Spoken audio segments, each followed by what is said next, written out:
আপনি কি জানেন কর্পূর কিভাবে তৈরি হয়? অনেকেই ভাবেন এটি কোনো রাসায়নিক প্রক্রিয়ার মাধ্যমে তৈরি হয়, কিন্তু না।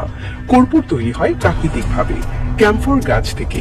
এই গাছ সাধারণত ভারত, চীন, জাপান এবং ইন্দোনেশিয়ায় পাওয়া যায়। ক্যাম্ফর গাছের কাঠ থেকে এই বিশেষ উপাদান তৈরি করা হয়।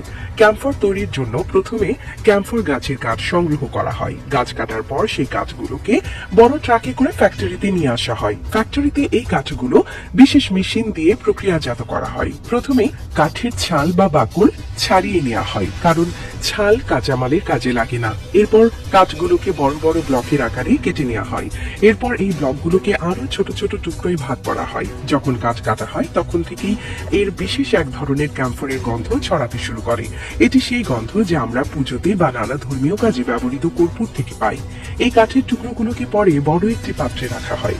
পাত্রটি শক্ত করে বন্ধ করে নিচ থেকে তাপ দেওয়া হয়। তাপ দেওয়ার ফলে কাঠ থেকে ধোঁয়া বের হতে থাকে। এই ধোঁয়ার মধ্যেই থাকে ক্যাম্ফর তৈরির মূল উপাদান। ধোঁয়াটি পাইপের মাধ্যমে একটি বিশেষ চেম্বারে পাঠানো হয়। চেম্বারটি ঠান্ডা রাখা হয় যাতে ধোঁয়া সেখানে জমাট বাঁধে। কিছুক্ষণ পর চেম্বারটি খুললে দেখা যায় ধোঁয়াটি ঠান্ডা হয়ে স্ফটিকের মতো জমে গেছে। এটাই হলো কাঁচা কর্পূর। এই স্ফটিকগুলোকে চেম্বারের তলা থেকে বের করে ছাঁকা হয়। তবে কাঠ থেকে একটু একটু করে ক্যাম্ফরের তেলও বের হয়। এজন্য কাঠের টুকরোগুলোকে পরে কম্প্রেসার মেশিনে পাঠানো হয়, যা বাকি তেলটুকু আলাদা করে ফেলে। এরপর পুরোপুরি খাঁটি ও শুকনো ক্যাম্ফর তৈরি হয়। খাঁটি কর্পূরকে পরবর্তী ধাপে মেশিনে পিষে পাউডার বানানো হয়। এই পাউডারকে আবার ছাঁকা হয় যাতে কোনো বড় দানা বা টুকরো থেকে না যায়।